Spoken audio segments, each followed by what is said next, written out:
So in case you missed it, which I'm sure you didn't, James Harden traded to the Los Angeles Clippers from the Philadelphia 76ers. The Clippers also acquire PJ Tucker, which I think is kind of interesting. Are they going to do what the Rockets did a couple years ago and just play a small lineup? We'll see. Get Ken's take on it in a second. The Sixers getting back Marcus Morris, Robert Covington, Nick Batum, KJ Martin, first rounders in 26 and 28, 2 second rounders, a pick swap, and a partridge in a pear tree. At BetMGM, the Clippers plus 1,300 to win the NBA title, behind only Boston, Milwaukee, Denver, and Phoenix, and plus 300 to win the West, behind only the Nuggets and the Suns, while Philly goes to plus 2,800 to win the title and plus 900 to win the East. They are tied for the third choice on the board in the market to win the East, along with the Cleveland Cavaliers, both at plus 900. At BetMGM, obviously behind both Boston and Milwaukee.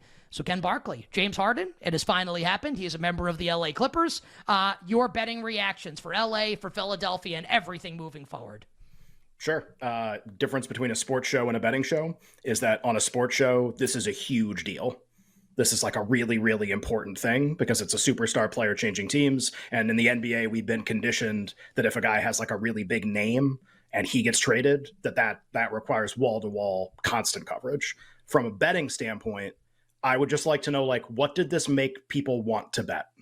Okay, James Harden's no longer on the Sixers. By the way, hasn't played for them this year. So if it's about the Sixers and what they're going to be going forward, we've actually started getting that information already, and they're going to have additional bench players. That's really all that's going to end up happening. What did it make you want to bet? Did it make you, he's going to the Clippers, maybe now they're going to win the NBA title?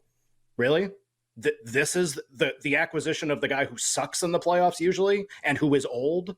That acquisition is that pushed you over the edge to want to bet the Clippers. Well, I wasn't going to bet him to win the title before, but now that it's PG, Kawhi, Westbrook, and Harden, now I'm clicking the button. Now, of course not. Of course not. This thing's much more likely to be a circus than anything meaningful. That's been the story of the Kawhi PG era. By the way, all 4 of these players free agents after this, which is hilarious. They're going to go out in one more blaze of stupidity, basically. So, can they win the title? Sure, just like the Blazers can win the title. Just like the Pacers can win the title. Should you bet them as the 5th most likely team? Again, you have to believe they're more likely than that to win to place the bet. There's very clearly a top 4 in the futures market. Boston, Milwaukee on one side, Phoenix, Denver on the other. Does anyone disagree with that? I don't. I actually would argue Denver should be the favorite over the 2 Eastern Conference teams, but that's okay. They're all in the tier together. That's fine. Okay, now you have a big drop and then the second tier. And you can put whoever you want at the start of that second tier. It's it kind of doesn't matter right now. But the idea that this would make you want to bet the Clippers to do anything. Are they going to win more regular season games? Are they going to win the division?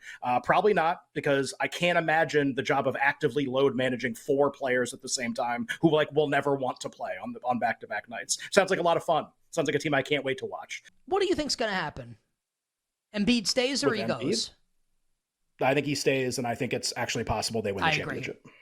I think he stays also, which is kind of hurts me as a Knicks fan, but I think he stays also.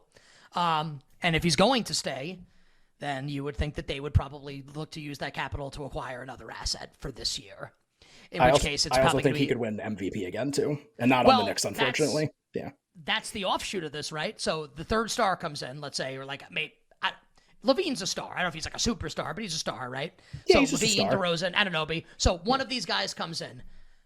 Maxey gets hurt for most improved player, and Embiid MVP, the likelihood raises. So it's almost double effect here if Embiid stays and they bring another player in. It's you're totally right. So it's funny with the Harden thing.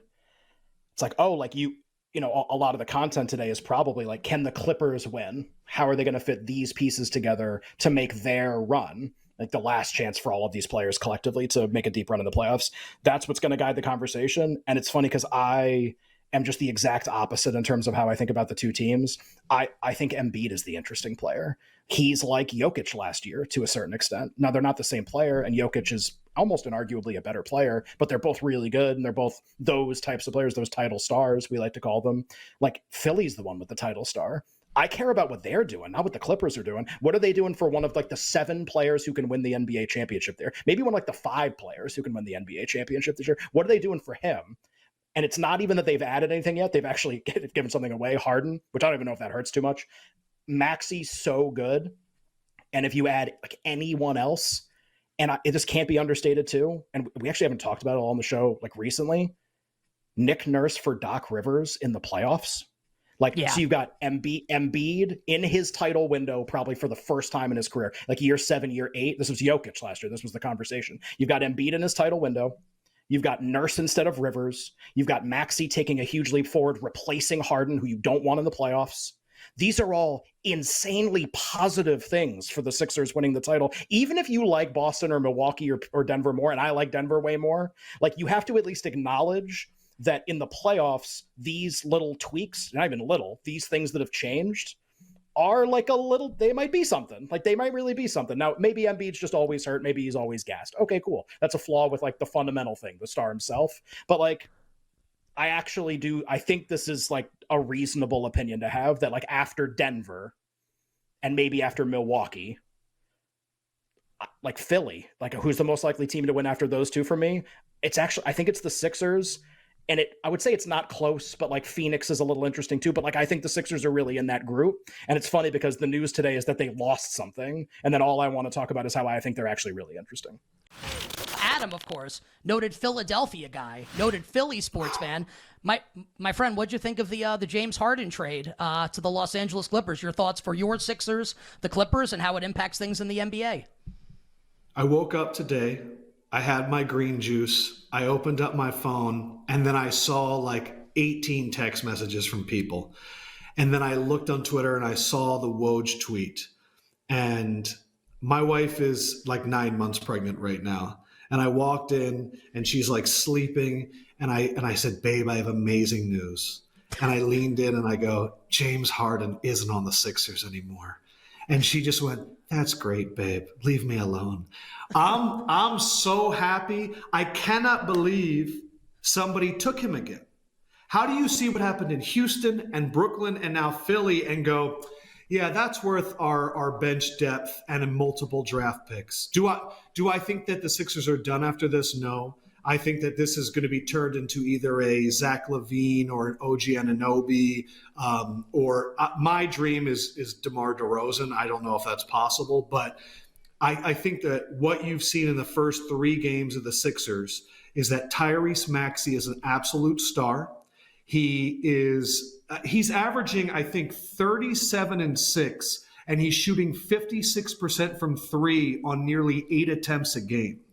And I think the 2-man game with him and Embiid is electric. They're going to, and also every guy they got is an expiring deal, and Tobias's huge contract is coming off the books next year.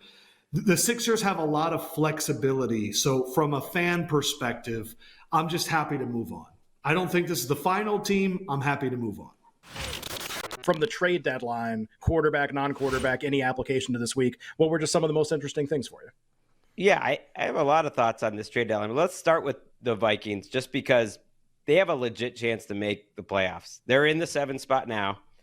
They have a great head coach and talent around Josh Dobbs. It's going to be Josh Dobbs, I believe, in the long run. Whether it's him this week or not, I think if you listen to Kevin O'Connell speak on Wednesday, he was leaving open the possibility that he would either start or come in for Jaren Hall if it doesn't work. And like that's a winnable game, I think, for the Vikings. I think they were better, certainly, than the 2022 Vikings, which is crazy because they were 13-4. And I love when a team doesn't totally give up on a season. They didn't have to give up much for him. And Dobbs will be fine. He won't be great, but he'll be backup level. And they'll probably get to 8, 9, 10 wins even. I want to ask you about the 7 seed, Greg, and you mentioned Minnesota, like, not giving up. They're going to go for it. Minnesota currently, like, in line for the 7 seed, but maybe it's Atlanta that gets the 7 seed if New Orleans is going to end up winning the NFC South. We saw Matthew Stafford, like, injure his thumb. Like, the Rams are in contention. We don't know who's starting for the Rams coming up on Sunday. My Giants lose to the Jets. You could have made a case the Giants were in contention. The Commanders were in contention, and maybe they still are, but trading Chase Young and Montez Sweat, maybe, like, Ron Rivera not happy with ownership there. When it's all said and done, which team do you think ultimately does get the 7 seed in the NFC playoffs? Second place in the NFC South is probably like what the numbers would say, or like if I was just thinking analytically, what I would say, whether it's the Saints or the Falcons would be most likely, just because if you look at their schedules, they're just so easy. I think the Vikings are the second best team though. And I think Josh Dobbs, like, it's not like Josh Dobbs is worse or that much worse than Taylor Heineke or Desmond Ridder, and he's only down a little bit from Derek Carr. So I think they have a good chance, but if I had to put like money on it, and I can't put any money on it, I work for the NFL, I would probably go with whoever is second place in the NFC South. I like the over in this game also. And I know it's high compared to like scoring in the league has been at 48.5. Like, how are both offenses not having a lot of success? How are the Bengals not like naming their score in this game? How are the Bengals not like naming their score in this game against Buffalo? And then it's Josh Allen in catch-up mode. So I almost like can't decide what. I think I like the Bengals more because I have more faith in just like them to win the game by 3. I also like really like this over. Would like to believe that the Bills could generate more pressure on Joe Burrow than they could in the playoff game, at least. And Von Miller obviously didn't play in the playoff game last year. That was one of the things, right? Where it was snowy and everybody was slipping. Apparently, that was the excuse for what happened and why they didn't get pressure on Burrow. So you would think like Miller and Floyd can do better. And teams have had success pressuring Burrow, at least getting pressure on him, maybe not getting home. And he's still been able to generate explosive plays anyway, even though he takes sacks. So, like, okay, that is one way the game could go under. I do agree with you. I would actually, and I would frame it this way too. Like, do I really think this? Well, we'll bring it up for discussion. Like, the Bengals defense, in a lot of ways, pretty flawed so far this year. A lot of points to a lot of different teams, a lot of yards to a lot of different teams. I don't think they can beat Buffalo in a game that goes under. I think it's like impossible. I think if they win, it's because like Burrow and the offense just stay white hot and they just keep scoring a ton of points. And Buffalo's going to score a little bit in the game, almost certainly. They're just too good not to against almost any opponent. Like obviously there are games where they can't, but just on average, like what do I think is going to happen? Yeah, I mean like the Bengals win in a crazy game, probably in a high scoring game, as opposed to this nip and tuck 13-10 kind of a game where Burrow wins. That just doesn't strike me as very likely based on not what the teams are going to be at the end of the year, just like how they're trending right now. Like Bills have a lot of defensive problems. Bengals have a lot of defensive problems. That doesn't mean they can't be fixed by the end of the year in some ways. That's kind of where we're at right now. And Burrow's finally healthy. I'm with you. Like it actually might be like parlay Bengals in the over. Is that the squarest thing ever? Like here's a stupid question. What is the public's on Cincinnati in this game, right? Like that has to be what it is because Burrow played so well last week and Buffalo's been so shaky. Is that what it is? I don't know if I have a good answer. By the way, I pulled, this is a Sakai. This is like expensive sneaker. I will eat this sneaker if the final score of the game is something like 13-10. I think this game is definitely going over. If it's like 16-13, I will eat this. It's an expensive sneaker too. I will eat that sneaker if the final score of the game is like 13-10, 16-13, 17-14, etc.